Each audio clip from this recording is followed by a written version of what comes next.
The flight attendant's voice was a blade of practiced authority, cutting through the cabin noise. "Sir," she said, her eyes darting nervously between me and the woman in the oversized sun hat. "We need you to disembark immediately until this situation is resolved." The woman in question was hyperventilating into a lavender-scented neck pillow, clutching a collection of healing crystals and screaming about disrupted energy fields. She was blocking the entire aisle with her yoga mat, refusing to let anyone pass. And all I had done was sit in the window seat clearly printed on my boarding pass. Seat 8A, my seat. What Karen Peaton didn't know, what she couldn't have known, was that this particular seat assignment came with more than just a view. It came with federal oversight and a paper trail that would soon make her wish she'd stayed home reorganizing. Her essential oil collection. My name is David Garrison. I'm a retired Air Force mechanic who now spends his days building model trains and occasionally consulting for certain government agencies that prefer to remain unnamed.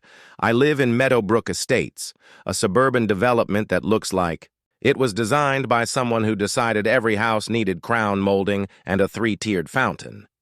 The self-appointed queen of this little kingdom was Karen Peaton, HOA president, essential oil distributor, and a self-described empathic enforcer of neighborhood harmony. She once fined me $300 because my rain gutters had what she called aggressive architectural energy that disrupted the feng shui of the entire cul-de-sac. She had also tried to ban my model train setup, claiming the tiny whistles violated noise ordinances, even though they were barely audible from 10 feet away. The woman measured grass height with a ruler and kept a color-coded spreadsheet of approved mailbox designs. So, naturally, fate decided to place her 2 rows behind me on a flight to Washington, D.C. And naturally, she had very strong opinions about where I was sitting. The boarding process had started normally. I scanned my ticket, found my row, and settled into seat 8A with my noise-canceling headphones and a paperback thriller. I enjoy watching the clouds and judging their formations in peaceful silence. I was halfway through Chapter 3 when I heard a familiar voice, dripping with entitlement and barely contained rage. "Excuse me, but you're in my seat." I looked up to find Karen standing in the aisle, clutching her designer tote bag like it contained nuclear launch codes. Her face was already turning that particular shade of red I'd seen many times at HOA meetings when someone dared to question her authority. "No, this is 8A, I said calmly, holding up my boarding pass for her to see. Her eyes narrowed. "That's absolutely impossible. I specifically requested a window seat. I always sit by the window for grounding purposes. The electromagnetic fields help balance my chakras during air travel." She waved her own boarding pass in my face like a search warrant. I could clearly see it said 8C. The aisle seat, 2 seats away, with a perfectly nice gentleman in a business suit sitting between us in 8B. "Looks like you have 8C, I said, pointing to her ticket. This was, apparently, unacceptable. Karen's voice rose 3 octaves as she began accusing me of deliberately sabotaging her travel experience. "You did this on purpose," she shrieked. "You knew I was flying today, and you specifically chose this seat to disrupt my energy field."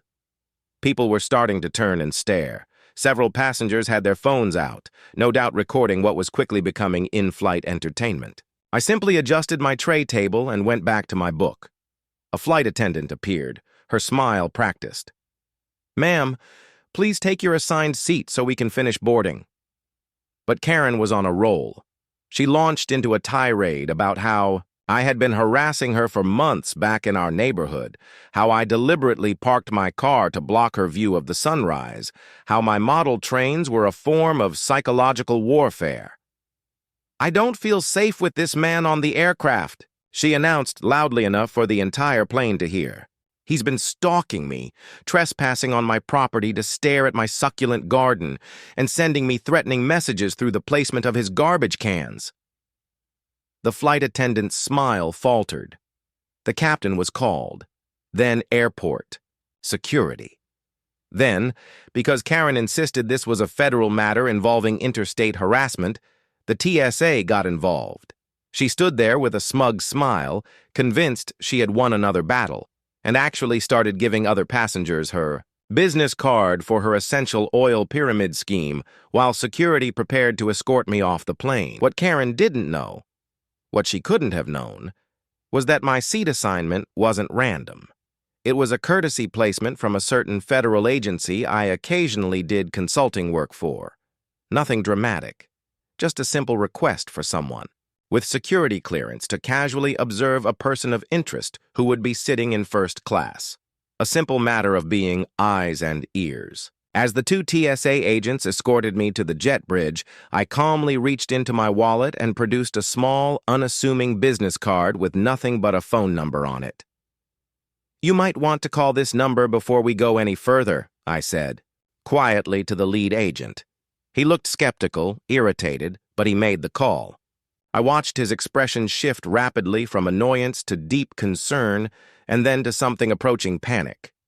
He handed the phone to his supervisor, a man who listened for a moment, went pale, and then immediately began apologizing to me profusely. The supervisor then turned his gaze back into the cabin, his eyes landing on Karen, who was now holding court in the aisle, basking in the attention of her captive audience. "So," the supervisor said, his voice now cold and official, "this is the woman making false allegations and interfering with a federal operation."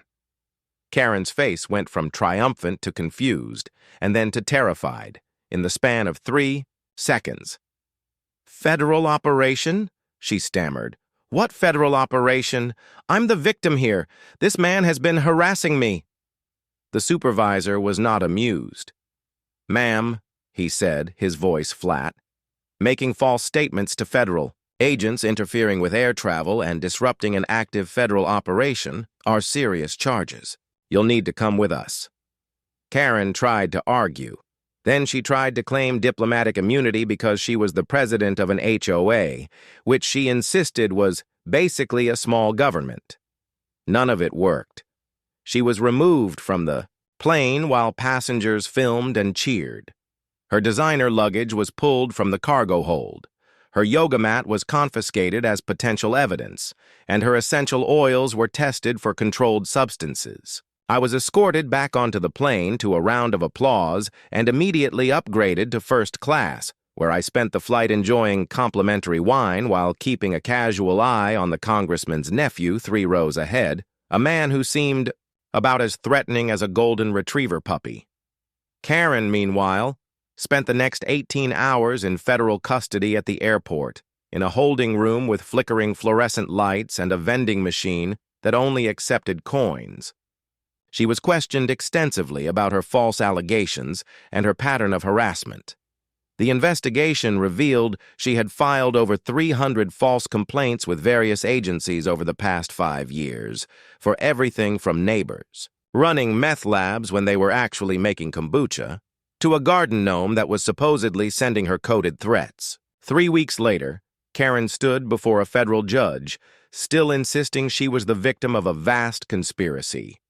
The judge was unmoved. She was convicted of interfering with a federal operation, making false statements to federal agents, and disrupting air travel. The sentence was 2 years probation, $5,000 in fines, and a lifetime ban from the airline. But the worst punishment came when she returned to Meadowbrook Estates. Someone had anonymously printed screenshots from the dozens of viral videos of her airplane meltdown and mailed them to every house in the neighborhood. The HOA board called an emergency meeting. The vote to remove her as president was unanimous. She stood at the podium, tears streaming down her face as resident after resident detailed years of her power trips. When the final vote was tallied, she let out a wail that probably disrupted every chakra in a 3-mile radius and fled the community center, leaving behind only the faint scent of lavender and the echo of her designer heels on the linoleum floor.